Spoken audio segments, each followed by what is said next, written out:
Last video में हमने code on wages 2020 किया था और उसके काफी प्रोविजंस को कवर भी कर लिया था।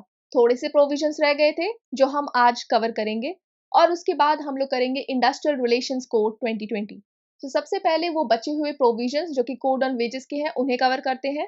सबसे पहला है उसमें पेनल्टीज फॉर ऑफेंसेस, मतलब जो सेक्शन 54 है कोड ऑन वेजेस का वो डील करता है पेनल्टीज फॉर ऑफेंसेस जो कि अराइज होते हैं रिगार्डिंग द वेजेस। और उसमें जो 53 सेक्शन है वो बताता है कि ये पेनल्टी इम्पोज करने की पावर किसके पास है। अब वो जो अथॉरिटी है जो ये पेनल्टी इम्पोज करेगा वो अथॉरिटी बनाएगी, मतलब ये पावर इम्पोज करेगी एप्रोप्रिएट गवर्नमेंट। मतलब यहाँ पे इस सेक्शन में ये बोल रहा है कि जो appropriate government in some cases central government है, in some cases state government है। सो जो एप्रोप्रिएट गवर्नमेंट है वहाँ पे एक ऑफिसर को अपॉइंट करेगी ताकि वो इन सब केसेस को देखकर पेनल्टीज को इम्पोज करे कि कहाँ पे पेनल्टीज इम्पोज करने की जरूरत है। सो यहाँ पे इस ऑफिसर के पास पार होगा और इस ऑफिसर को पार कौन दे रहा है पेनल्टीज इम्पोज करने के लिए? Appropriate government. नाउ पेनल्टी क्या है? मैक्सिमम है 1 लाख रुपए का फाइन और 3 मंथ का इम्प्रिजनमेंट। अब ये क्या है, अगर ये कोई भी केस हो रहा है ऑफेंस का तो उसमें क्या होता है कि केस जाता है कोर्ट्स में, उसकी वजह से मतलब काफ़ी डिले और काफ़ी बर्डन आ जाता है कोर्ट पे, तो फिर जुडिशरी उतने अच्छे से फंक्शन नहीं कर पाती है, यही सब केसेस हैंडल करने में लग जाती है। तो इसके लिए एक प्रोविजन और दिया गया है इस एक्ट में। अगर फाइन 50,000 से कम का है, इन दैट केस आप उस ऑफिसर के पास जा सकते हैं जो कि एक एप्रोप्रिएट गवर्नमेंट, मैं बार-बार यूज़ कर रही हूँ, इसके बारे में बताया भी है मैंने पहले। तो ये जो एप्रोप्रिएट गवर्नमेंट है वो एक ऑफिसर को मतलब अपॉइंट करती है, आप उनके पास अप्रोच कर सकते हैं। लेकिन ये जो ऑफिसर एप्रोप्रिएट गवर्नमेंट अपॉइंट कर रही है वो सेक्रेटरी रैंक या उससे ऊपर का होना चाहिए और सिमिलर रैंक अगर वो स्टेट गवर्नमेंट स्टेट के केस में है। अगर स्टेट गवर्नमेंट अपॉइंट करती है कोई एप्रोप्रिएट ऑफिसर तो वहाँ पे भी सिमिलर रैंक का ही होना चाहिए। सो 50,000 से कम का कोई फाइन वाला केस है तो आप इस ऑफिसर के पास जाके अपने केस को रिज़ॉल्व करवा सकते हैं। इससे क्या होगा, जो अगर केस जल्दी डिस्पोज़ हो जाएगा और जो जुडिशरी है, सबऑर्डिनेट जुडिशरी, उस पे बर्डन नहीं आएगा।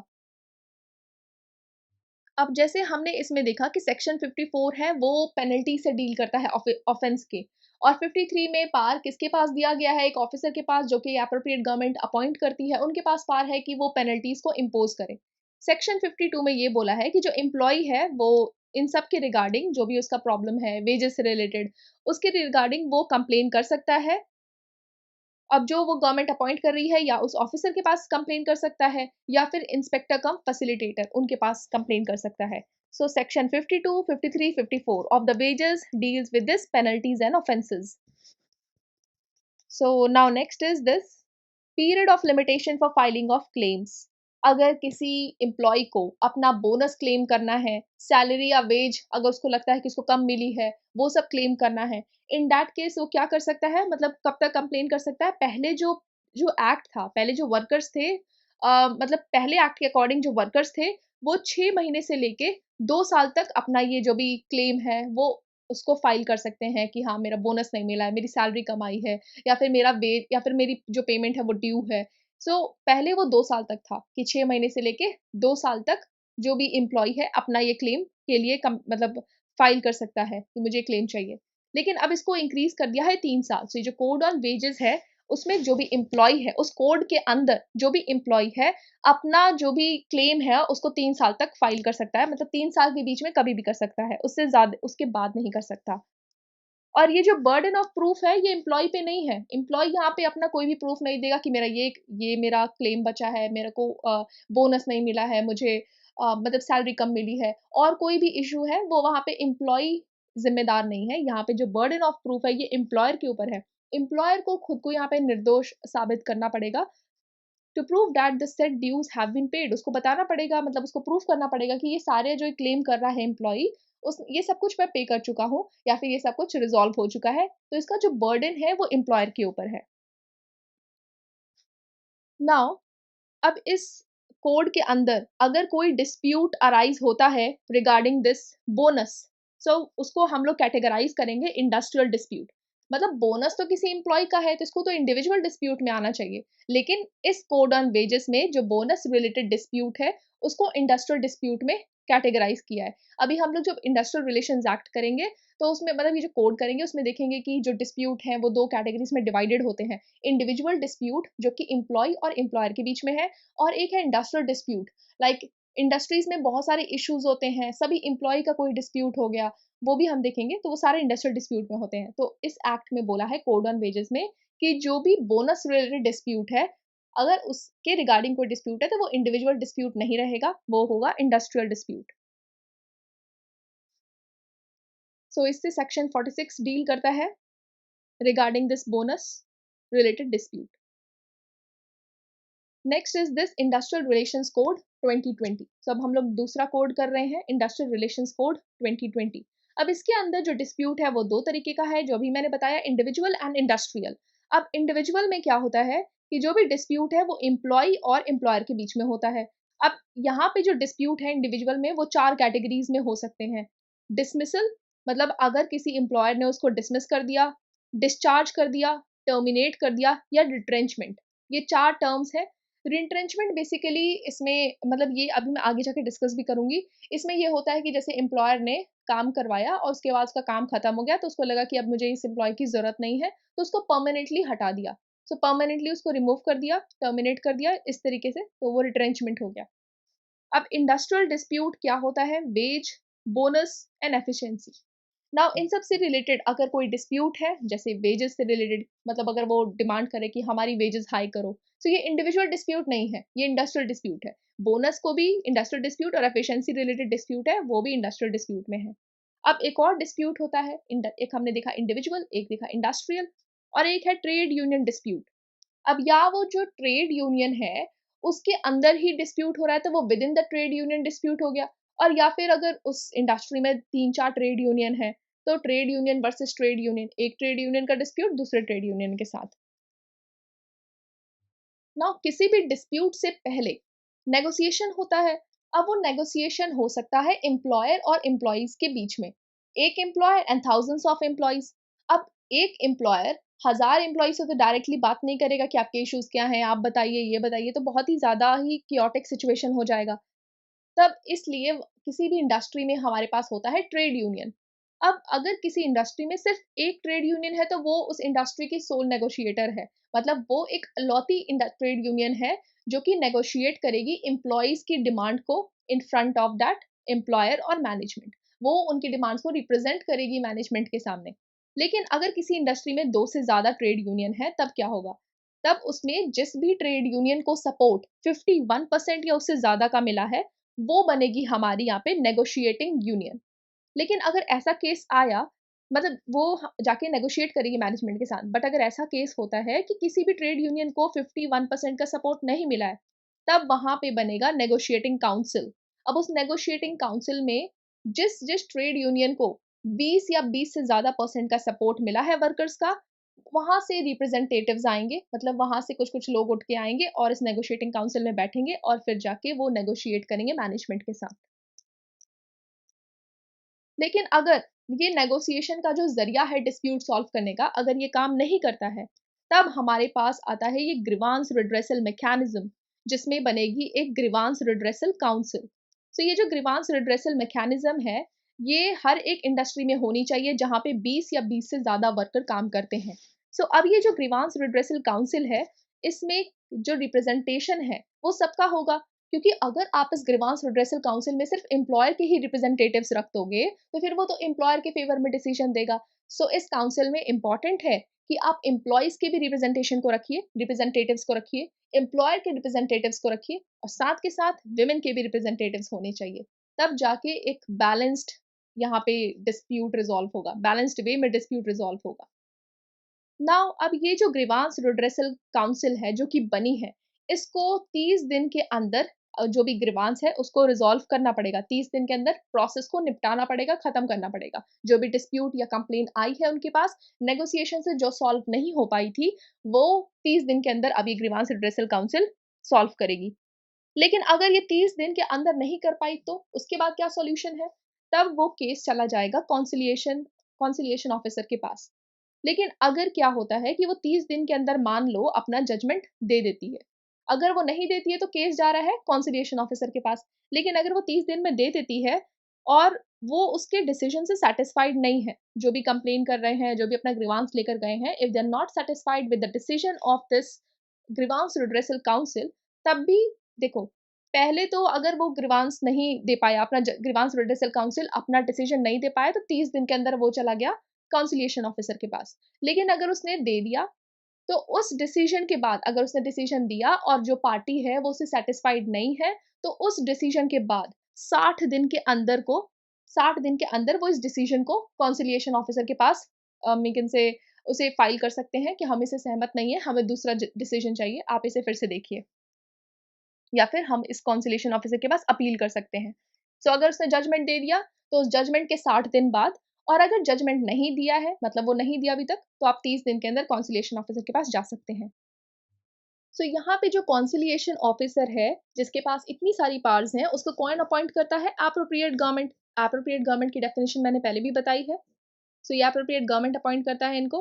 और ये जो कॉन्सिलिएशन ऑफिसर है, उसको 45 डेज के अंदर अपना रिपोर्ट सबमिट करना पड़ेगा, और वो भी अगर वो इंडिविजुअल डिस्प्यूट है तो। सो पहले तो यहाँ पे देख लेते हैं कि इंडिविजुअल डिस्प्यूट हो या इंडस्ट्रियल डिस्प्यूट हो, दोनों केसेस कॉन्सिलिएशन ऑफिसर के पास जा सकते हैं। और एक चीज़ इम्पॉर्टेंट है कि अगर दोनों केसेस कॉन्सिलिएशन ऑफिसर के पास जा रहे हैं, तो वो 2 साल से पुराने नहीं होने चाहिए। 2 साल के मतलब 2 साल के अंदर ही इनका फाइलिंग होना चाहिए। और ये जो कॉन्सिलिएशन ऑफिसर है, अगर उसने रिपोर्ट 45 डेज़ के अंदर नहीं दिया, मतलब ये तो कंपल्शन है कि अगर वो इंडिविजुअल डिस्प्यूट है, इन दैट केस जो कॉन्सिलिएशन ऑफिसर है, उसको 45 डेज़ के अंदर अपना ये जो भी रिपोर्ट है सबमिट करना है कि उसने क्या डिसीजन लिया है। लेकिन अगर वो 45 डेज़ के अंदर नहीं देते हैं अपना, तब क्या सॉल्यूशन है? तब इस कॉन्सिलिएशन ऑफिसर के पास हम लोग जाएँगे इंडस्ट्रियल ट्राइब्यूनल, मतलब जो भी अफेक्टेड पार्टीज़ हैं, जो कॉन्सिलिएशन ऑफिसर के डिसीजन से भी खुश नहीं है, तब वो जाएँगे इंडस्ट्रियल ट्राइब्यूनल के पास। लेकिन अगर इंडस्ट्रियल डिस्प्यूट है और वो अगर उसके डिसीजन से सैटिस्फाइड नहीं है, जो भी इस कॉन्सिलिएशन ऑफिसर ने दिया है, तब वो 90 डेज़ के अंदर जाएँगे इंडस्ट्रियल ट्राइब्यूनल में। मतलब अगर वो इंडिविजुअल डिस्प्यूट है, तो 45 डेज़, अगर वो इंडस्ट्रियल डिस्प्यूट है, तो 90 डेज़। अब ये जो इंडस्ट्रियल ट्राइब्यूनल है, इसमें 2 मेंबर्स होते हैं, जुडिशियल मेंबर, एडमिनिस्ट्रेटिव मेंबर। लेकिन जो पहले अब ये कोड ऑन वेजेस सॉरी ये जो इंडस्ट्रियल रिलेशंस कोड है, इसने भी काफ़ी सारे एक्ट्स को सब्ज्यूम करा है और ये मॉडिफाइड है। मतलब इसको एक तरीके से एक तो प्रीवियस एक्ट्स को इसने अपने अंदर सब्ज्यूम कर लिया, उसके साथ-साथ इसमें कुछ अमेंडमेंट्स भी हुए। तो जो पहले का एक्ट था, इंडस्ट्रियल डिस्प्यूट एक्ट, उसमें सिर्फ इंडस्ट्रियल मेंबर मतलब जुडिशियल मेंबर होता था, सिर्फ एक ही मेंबर होता था। लेकिन अब एडमिनिस्ट्रेटिव मेंबर भी है। अब जो गवर्नमेंट है वो कब इन्वॉल्व होती है? आफ्टर कॉन्सिलिएशन ऑफिसर जब उसने रिपोर्ट दे दिया है, तब गवर्नमेंट इन्वॉल्व होती है, लेकिन ओनली इन 2 केसेस। अगर कोई ऐसी नेशनल इंपॉर्टेंस की सिचुएशन है, कोई भी इंडस्ट्री है जो कि नेशनली इंपॉर्टेंट है, बहुत ही ज़्यादा अर्जेंट है, लाइक कोविड के टाइम पे फार्मास्यूटिकल इंडस्ट्रीज़ बहुत ज़्यादा इंपॉर्टेंट हो गई थी, जो भी मेडिसिन्स मैन्युफैक्चर कर रही हैं, तो इन दैट केस गवर्नमेंट इन्वॉल्व करेगी। या फिर कोई एक ऐसी इंडस्ट्री है जो जिसमें 2 या 2 से ज़्यादा स्टेट इन्वॉल्वड हैं। नाउ स्टैंडिंग ऑर्डर होता क्या है? Rules, regulations and facilities. अगर किसी एम्प्लॉय ने किसी कंपनी को ज्वाइन करा है, कोई भी इंडस्ट्री को ज्वाइन करा है, तो उसके साथ एक अग्रीमेंट साइन होता है और उसमें रूल्स, रेगुलेशंस या फिर क्या क्या फैसिलिटीज मिलने वाली हैं वो सब लिखी होती हैं, उसी को बोलते हैं हम लोग स्टैंडिंग ऑर्डर। लेकिन ये जो स्टैंडिंग ऑर्डर है, अब गवर्नमेंट मतलब जो गवर्नमेंट है, मॉडल स्टैंडिंग ऑर्डर प्रोवाइड करती है। अगर किसी एम्प्लॉयर ने इसे एज इट इज़ अडॉप्ट कर लिया, तो उसको परमिशन या सर्टिफाइड अथॉरिटी से सर्टिफाइड करवाने की ज़रूरत नहीं है। लेकिन अगर उसने इसे चेंज करा है, तो उसको ज़रूरत है। तो ये जो स्टैंडिंग ऑर्डर है, इसके रिलेटेड जो गवर्नमेंट है कुछ गाइडलाइंस देती है और उसके बेसिस पे एक मॉडल स्टैंडिंग ऑर्डर तैयार होता है। वही चीज़ लिखी है, employer can adopt this model as it is. अब फिर उसके बाद उसको सर्टिफिकेट लेने की ज़रूरत नहीं है सर्टिफाइंग अथॉरिटी से। लेकिन अगर वो इससे थोड़ा भी वेरी करता है, तो उसको हर एक स्टैंडिंग ऑर्डर के लिए सर्टिफिकेट लेने की ज़रूरत है फ्रॉम द स्टैंडिंग अथॉरिटी। और वो भी कितने दिन में? मतलब ये देखो, ये जो स्टैंडिंग ऑर्डर है, ये गया सर्टिफाइंग अथॉरिटी के पास। तो जो सर्टिफाइंग अथॉरिटी है, उसको 60 डेज़ के अंदर सर्टिफिकेट प्रोवाइड करेगी। अब ये जो सर्टिफाई करने की ज़रूरत हो रही है, ये तब हो रही है जब एम्प्लॉयर ने मॉडल स्टैंडिंग ऑर्डर अडॉप्ट नहीं करा। सो अगर उसने थोड़ा वेरी करा है, तो वो 60 डेज़ में उसको सर्टिफिकेट मिल जाएगा, सर्टिफाइंग अथॉरिटी के पास जाएगा। और ऐसा भी हो सकता है कि जो सर्टिफाइंग अथॉरिटी है वो उसके सारे के सारे स्टैंडिंग ऑर्डर्स जो भी उसने गाइडलाइंस दी है उसको एक्सेप्ट ना करे। अगर ऐसा होता है तो ये जो एम्प्लॉयर है वो अपील कर सकता है विद इन 60 डेज। लेकिन अगर एम्प्लॉयर ने अडॉप्ट कर लिया तो वो सर्टिफाइड ऑटोमेटिकली हो जाएगा, उसको कहीं पे भी अप्लाई करने के लिए सर्टिफिकेट लेने की जरूरत नहीं है। Next is strike and lockout. Now strike जो है वो वर्कर्स का टूल है और लॉकआउट एम्प्लॉयर्स का टूल है। लॉकआउट वाली कंडीशन में ये होता है कि जो एम्प्लॉयर है अपनी फैक्ट्री को लॉक कर देता है एम्प्लॉयज को पनिश करने के लिए। नाउ जो पहले इंडस्ट्रियल डिस्प्यूट एक्ट था उसमें क्या प्रोविजन था स्ट्राइक और लॉकआउट से रिलेटेड, कि अगर कोई इंडस्ट्री वो मतलब अगर कोई इंडस्ट्री है जो कि पब्लिक यूटिलिटी की है, बहुत ही ज़्यादा इंपॉर्टेंट है और बहुत मेजर अमाउंट में और we can say larger public को अफेक्ट करती है, इन दैट केस उसको अगर वो स्ट्राइक या लॉकआउट पे जाती है या उसको अगर स्ट्राइक या लॉकआउट करना होता है, इन दैट केस वो उसको क्या करना है, उसको एक नोटिस देने की ज़रूरत है। मतलब अगर ये पहले था, उसको नोटिस देने की ज़रूरत पड़ती थी अगर वो स्ट्राइक या लॉकआउट पे जाती है। बट अब क्या है, हर एक इंडस्ट्री को नोटिस देने की ज़रूरत है। मतलब ये जो आईआर कोड आया है उसके अकॉर्डिंग प्रोविज़न है स्ट्राइक और लॉकआउट से रिलेटेड कि हर एक इंडस्ट्री को अगर वो स्ट्राइक या लॉकआउट पे जाती है तो उसको नोटिस देने की ज़रूरत है। और भी कुछ प्रोविज़न्स हैं इससे रिलेटेड कि अगर कोई केस कॉन्सिलिएशन ऑफिसर के पास है या पेंडिंग है या उस पे केस चल रहा है, इन दैट केस कोई भी स्ट्राइक और लॉकआउट नहीं कर सकता है। और अगर ऐसा है कि कॉन्सिलिएशन ऑफिसर ने अपना रिपोर्ट दे दिया तो उस रिपोर्ट के 7 दिन बाद तक भी कोई स्ट्राइक या लॉकआउट नहीं हो सकता है। सो ये प्रोविजन पहले भी था और ये अभी भी कंटिन्यू कर रहा है। कौन सा वाला? जैसे जो कॉन्सिलिएशन ऑफिसर है अगर उसके पास कोई केस पेंडिंग है या अगर उसने अपना डिसीजन दे दिया तो उसके 7 दिन बाद तक कोई स्ट्राइक या लॉकआउट नहीं होगा। अब इसमें और भी प्रोविजंस ऐड हुए हैं, जैसे अगर कोई ट्राइब्यूनल है या फिर कोई आर्बिट्रेशन है या फिर किसी आर्बिट्रेटर के पास कोई केस है, इन दैट केस ऑल्सो कोई भी स्ट्राइक या लॉकआउट नहीं हो सकता है। और अगर किसी ट्राइब्यूनल या आर्बिट्रेशन ने अपना जजमेंट दे दिया, डिसीजन दे दिया, उसके 60 दिन बाद 60 डेज आफ्टर उसके बाद भी कोई स्ट्राइक या लॉकआउट नहीं हो सकता है। और अगर कोई मतलब अवार्ड बोलते हैं इनके डिसीजन को, if award given then till its implementation also no strike and no lockout. ना आर्बिट्रेशन में क्या होता है, एक थर्ड पार्टी होती है जो आपकी डिस्प्यूट को रिजॉल्व करने में हेल्प करती है। अब ये जो थर्ड पार्टी है वो एम्प्लॉयर और या फिर एम्प्लॉय या फिर जो दोनों डिस्प्यूट वाली पार्टी है वो अग्री करती है कि अगर हमारे बीच में कोई डिस्प्यूट होगा तो हम इस पार्टी के पास जाएंगे। सो ये एक तरीके की थर्ड पार्टी है और ये एक तरीके का ऑल्टरनेटिव डिस्प्यूट मैकेनिज्म है और we can say resolution dispute resolution mechanism है। आपको कोर्ट्स में जाने की जरूरत नहीं, आप आर्बिट्रेशन में जा सकते हैं। नाउ ये जो आईआर कोड है इसमें ये तीनों एक्ट सब्ज्यूम करे गए हैं। सो आप ये देख सकते हैं, ये हो गया industrial dispute act 1947, unions act that is the trade unions act 1926 and this industrial employment standing orders act जिसमें स्टैंडिंग ऑर्डर्स के बारे में बताया गया था। सो ये तीनों एक्ट इसमें सब्ज्यूम हो गए हैं आईआर कोड में। अब हम लोग कुछ की फीचर्स देखेंगे, काफी चीजें इसमें रिपीट भी होंगी क्योंकि हम पहले ही कर चुके हैं। नाउ इसमें जो प्रोविजन है, पहला प्रोविजन बताया है एम्प्लॉय कौन है और वर्कर कौन है। So all persons employed in trade और इंडस्ट्री और अनऑर्गेनाइज्ड सेक्टर्स। सो अनऑर्गेनाइज्ड वर्कर्स को भी इसमें इंक्लूड किया गया है। अब इसमें इंडिविजुअल डिस्प्यूट 4 तरीके का बताया है जो हम कर चुके हैं, dismissal, discharge, retrenchment and termination. Wages आपको इन कैश भी मिलती है, इन काइंड भी मिलती है। अब ये जो इन काइंड वाली वेजेस हो गई, फॉर एग्जांपल सोडेक्सो कूपन, या आपको अगर मिल गया फूड वाउचर एक्सेट्रा, या फिर आपको कैब फैसिलिटीज प्रोवाइड कर रहे हैं, तो इन सब की जो सैलरी है वो आपके मतलब इन सब का जो पेमेंट है वो आपकी सैलरी से कट किया जाता है। तो इसमें बोला है कि जो भी आप इन काइंड सर्विसेज प्रोवाइड कर रहे हैं वो 15% से ज़्यादा नहीं होनी चाहिए। 15% of the salary of that worker, उससे ज़्यादा नहीं होनी चाहिए। अब ये जो वेजेस हैं इसमें से bonus, this provident fund, pension, इन सबको एक्सक्लूड करा गया है। मतलब आप ये बोनस वगैरह मिला के सैलरी नहीं बोलेंगे, उसके अलावा उसकी सैलरी होगी। बोनस वगैरह ये सब एक्स्ट्रा में है। अब एम्प्लॉयर कौन है, कॉन्ट्रैक्टर या फिर legal representative of a deceased employer.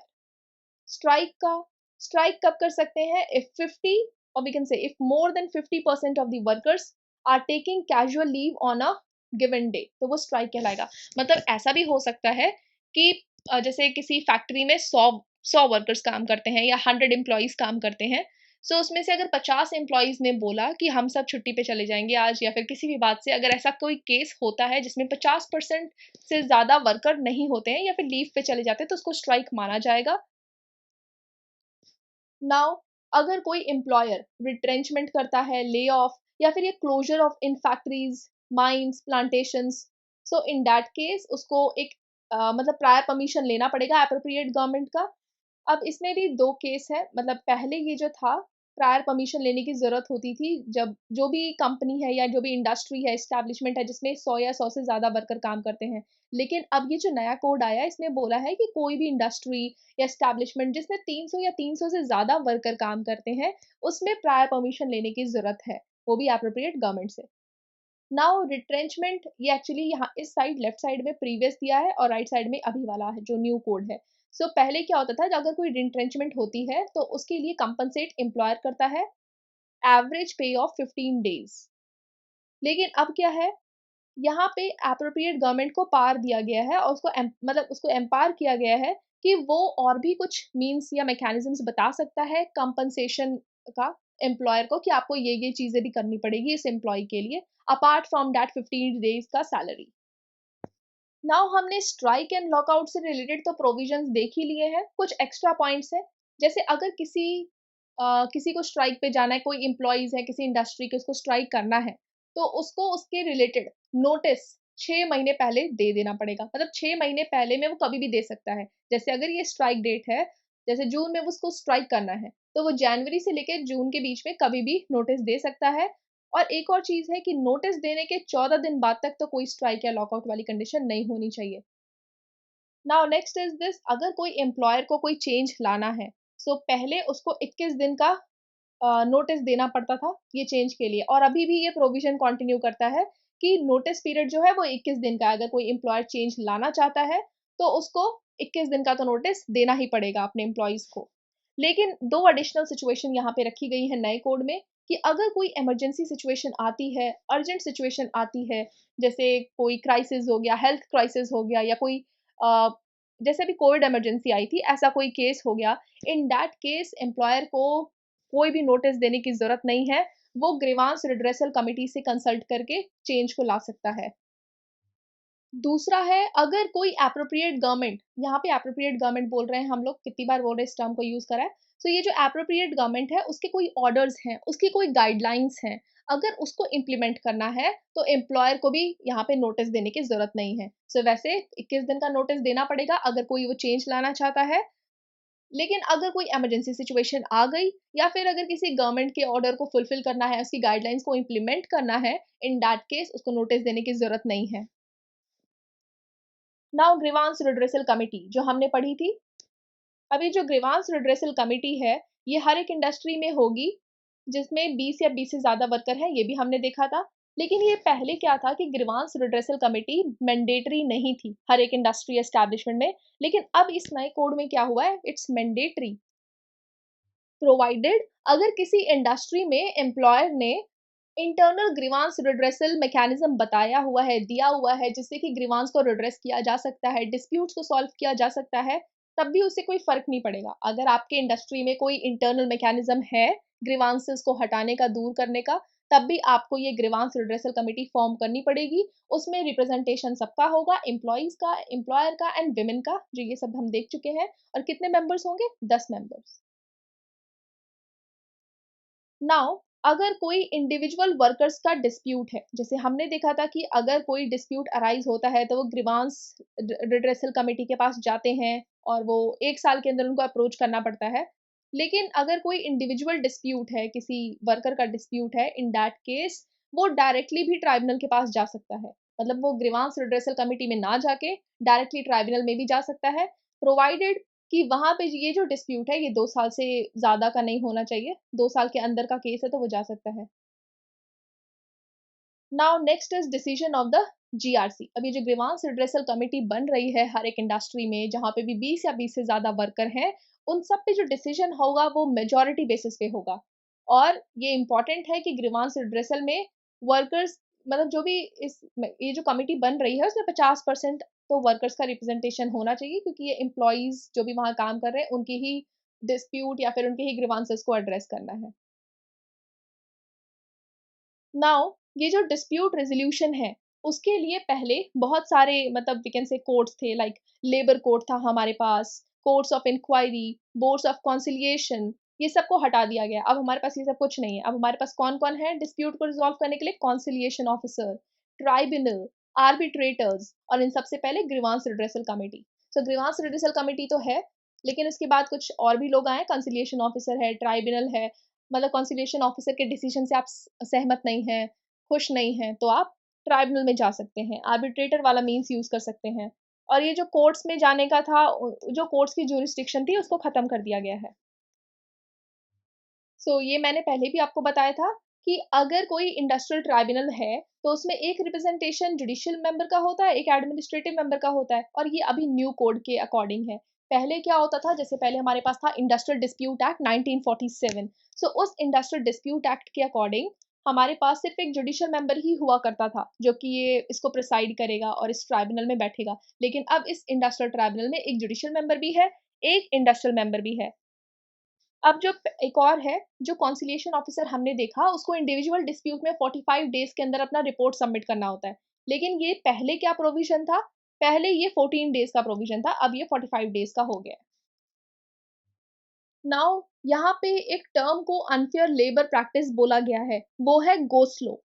अगर एम्प्लॉइज अपने आप में ही आपस में डिसाइड करते हैं और बोलते हैं कि हम लोग कम प्रोडक्शन करेंगे, कम प्रोडक्टिविटी लाएंगे, अच्छे से काम नहीं करेंगे, या फिर मतलब वो एक टर्म वो यहाँ पे यूज करा गया उनके लिए, go slow, wilful go slow. इसका मतलब क्या है? An occasion when more than one worker in an establishment को jointly work more slowly, plus और we can say along with this with less effort, मतलब कम काम करता है, अच्छे से काम नहीं करता है, टू मतलब ये किस लिए करता है? To try to persuade the employer to give them the higher pay, या फिर उनको उनकी कोई डिमांड्स होती हैं कि हमें अच्छे कंडीशंस चाहिए, या और कोई डिमांड होती है एम्प्लॉइज की, उसको फुलफिल करने के लिए अगर कोई एम्प्लॉय ये जानबूझ के करता है, एक या एक से ज्यादा एम्प्लॉय, तो उसको बोलते हैं विलफुल ग्लो स्लो। नाउ अगर कोई प्रोसीडिंग्स हैं, कोई भी केसेस हैं, किसी के पास पेंडिंग है, तो इसकी पार मतलब एक अथॉरिटी से दूसरी अथॉरिटी की तरफ ट्रांसफर करना, लाइक कॉन्सिलिएशन ऑफिसर से उठा के ट्राइब्यूनल में देना, इसका जो पार है वो किसके पास है? एप्रोप्रिएट गवर्नमेंट के पास है। वो एक अथॉरिटी से केस ले सकता है, दूसरी अथॉरिटी को दे सकता है। नाउ ट्रेड यूनियन वाला हमने डिस्कस करा था कि अगर किसी इंडस्ट्री में एक ही ट्रेड यूनियन है, तो डिसीजन वही होगा हमारा, सोल नेगोशिएटर, एम्प्लॉयर या मैनेजमेंट से बात करने के लिए। अगर एक से ज़्यादा है, तो जिस भी we can say trade union को 51% वोट मिला है, तो वो जाके नेगोशिएट करेगा। लेकिन अगर किसी भी ट्रेड यूनियन को 51% से ज़्यादा का वोट या 51% नहीं मिला है, तो फिर बनेगी वहाँ पे नेगोशिएटिंग काउंसिल, जिसमें हर एक ट्रेड यूनियन जिसका सपोर्ट मतलब हर एक ट्रेड यूनियन को रिप्रेजेंटेशन मिलेगा, जिस भी ट्रेड यूनियन को 20 या 20 से ज़्यादा वर्कर सपोर्ट कर रहे हैं। नाउ फिक्स टर्म एम्प्लॉयमेंट, इसको भी हम प्रीवियस वीडियो में डिस्कस कर चुके हैं। ये जो टर्म है, ये एक तरीके के कॉन्ट्रैक्ट बेसिस का ही है, बट इसमें मतलब जैसे होता है ना कि जो कॉन्ट्रैक्टर्स होते हैं, वहाँ पे एजेंसी आ जाती है बीच में। एजेंसी किसी भी एम्प्लॉयर को एम्प्लॉइज प्रोवाइड करती है, और मतलब कॉन्ट्रैक्टर कहलाता है वो। ये फिक्स टर्म एम्प्लॉयमेंट में ये है कि यहाँ पे जो एम्प्लॉयर है, वही कॉन्ट्रैक्ट पे डायरेक्टली एम्प्लॉइज को रखता है, मतलब उसमें एजेंसी इन्वॉल्व नहीं होती है कुछ सालों के लिए, जैसे वैकेंसी निकलती है ना, on a contract basis for 3 years, for 2 years, तो वो हो गया हमारा फिक्स टर्म एम्प्लॉयमेंट। इसमें बोला गया है इंडस्ट्रियल रिलेशन कोड में कि जो भी फिक्स टर्म एम्प्लॉयमेंट में एम्प्लॉयड होते हैं या जिनको रखा जाता है, जिस भी एम्प्लॉय को, उसको वेजेस सेम मिलेंगे, working allowance, other allowance etcetera, मतलब ये जो पैरिटी इन वेजेस, जितना वो काम कर रहा है बाकी एम्प्लॉयज से सेम बेनिफिट्स मिलेंगे, उनको स्टैट्यूटरी बेनिफिट्स भी मिलेंगे, उनको ग्रेच्युटी बेनिफिट्स भी मिलेंगे। Now next is establishing a worker reskilling fund by the appropriate government. अब देखो किसी एम्प्लॉय का रिट्रेंचमेंट हो गया, किसी एम्प्लॉयर ने उसको रिमूव कर दिया, उसकी ज़रूरत नहीं थी, उसका काम नहीं था, मतलब इस वजह से कि अब हमें और एम्प्लॉयज़ की ज़रूरत नहीं है, तो अब तो वो अनएम्प्लॉयड हो गया, तो उसको 15 दिन के तो वेजेस दे ही रहा है एम्प्लॉयर। उसके साथ एप्रोप्रिएट गवर्नमेंट के पास पावर था कि उसको और भी कुछ चीज़ें प्रोवाइड कर सकता है, मतलब एम्प्लॉयर से प्रोवाइड करवा सकता है, तो उसी का एक मैकेनिज्म है रीस्किलिंग। रीस्किलिंग भी करवा सकता है या मॉनेटरी सपोर्ट भी प्रोवाइड करवा सकता है। नाउ कुछ ये जो प्रोविजन आया है आईआर कोड, इसमें कुछ प्रोविजंस ऐसे हैं, मतलब कुछ पेनल्टीज ऐसे हैं जिन्हें डीक्रिमिनलाइज्ड कर दिया गया है। डिटेल में जाने की जरूरत नहीं है हमें। नाउ कंपाउंडिंग ऑफ ऑफेंसेस, अगर कोई ऑफेंस हुआ है तो उसको रिजॉल्व करने के लिए एक्चुअली कंपाउंडिंग होता है आउट ऑफ कोर्ट सेटलमेंट। मतलब आप जैसे कोई डिस्प्यूट होता है तो आप ट्राइब्यूनल में जाते हैं, कोर्ट्स में जाते हैं, लेकिन यहाँ पे है आउट ऑफ कोर्ट सेटलमेंट। मतलब अगर किसी पे फाइन लगा है और वो सोचता है कि डायरेक्टली अदर पार्टी से बात करके कि कुछ फाइन कम करके हम आपस में ही सेटल कर लेते हैं, तो ये हो गया आउट ऑफ कोर्ट सेटलमेंट।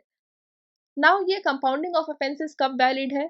अगर कोई ऑफेंस है जो कि सिर्फ फाइन से ही मतलब पनिश्ड है, मतलब सिर्फ उस पे फाइन लगा है, तब इन दैट केस ये जो आउट ऑफ कोर्ट सेटलमेंट है उसमें क्या होगा, जो भी जिसपे भी पेनल्टी लगी है उसको कम से कम 50% का तो फाइन देना ही पड़ेगा। मतलब उस पर टोटल तो 100% का फाइन लगा था, लेकिन वो सोचता है कि बहुत ज्यादा हो जाएगा, मैं इससे बाहर ही बाहर डील कर लेता हूँ, और फिर आपस में वो लोग बोलते हैं कि हम आपस में ही इसको सॉल्व कर लेंगे, तो कम से कम उसको 50% का फाइन देना पड़ेगा। लेकिन अगर उसके पास फाइन भी था, फिर 1 साल का इम्प्रिजनमेंट भी था, मतलब 1 साल तक, not exceeding that, in that case उसको 75% का फाइन पे करना पड़ेगा। लेकिन अगर वो ये 75% या 50% का फाइन नहीं देता है, डिले होता है, तो फिर उसको 20% का और फाइन देना पड़ेगा। जितना भी फाइन लगा था उसका 20% और देना पड़ेगा। नाउ ये जो कंपाउंडिंग की फैसिलिटी है और ये जो आउट ऑफ कोर्ट सेटलमेंट है, ये अगर कोई ऑफेंस दोबारा हो रहा है, मतलब 3 साल में दोबारा से हो रहा है सेम ऑफेंस, तब ये एप्लीकेबल नहीं है, तब आप ये आउट ऑफ कोर्ट सेटलमेंट नहीं जा सकते हैं। तो यहाँ पे लिखा हुआ है commission of a similar offence which was earlier compounded, मतलब पहले इसको कंपाउंड कर दिया गया था बट फिर से हुआ है, and commission of a similar offence for which conviction order has been passed, same thing लिखा है। However the option of compounding is not available for the offense committed the second time or a subsequent time within a period of 3 years। तो यही लिखा है कि अगर कोई offence फिर से होता है, वो भी 3 साल के अंदर, तो फिर इसका कोई रिजोल्यूशन नहीं है, मतलब resolution in the case out of court settlement नहीं है। नाउ अब इसमें एक फैसिलिटी है कि अगर आपको अपनी ट्रेड यूनियन को रजिस्टर करना है या फिर ये कोई एप्लीकेशन फाइल करना है, मतलब आपको स्टैंडिंग ऑर्डर को सर्टिफाई करवाना है, तो आप ये सारी चीज़ें इलेक्ट्रॉनिकली भी कर सकते हैं। नाउ ये पावर टू एग्जेम्प्ट, ये किसके पास है? इस आईआर कोड में the appropriate government has been vested this power. So here the appropriate government has been vested with the discretionary power to exempt new industrial establishment and undertakings from all the provisions of IR code if deemed necessary in public interest. Now अब इसमें क्या है, ये जो IR code है इसमें बहुत सारे प्रोविजंस हैं। अगर कोई नई इस्टेब्लिशमेंट आई है या फिर अगर कोई नई इस्टेब्लिशमेंट है या फिर कोई इस्टेब्लिशमेंट में पब्लिक इंटरेस्ट की वजह से गवर्नमेंट उसको एग्जेम्प्ट कर सकती है कि ठीक है, अगर आप इस प्रोविजंस को नहीं मानते तो चलो हम आपको एग्जेम्प्ट करते हैं। लेकिन ये जो पब्लिक इंटरेस्ट है ये आईआर कोड में डिफाइंड नहीं है।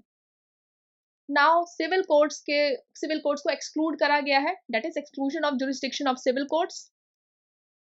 आपके ट्राइब्यूनल्स दिए गए हैं, आर्बिट्रेशन मैकेनिज्म आप वहां पे जा सकते हैं। सो इन द नेक्स्ट वीडियो हम लोग स्टार्ट करेंगे ये occupational safety and health and working conditions code 2020। So if you find this helpful please give a positive feedback. Thank you.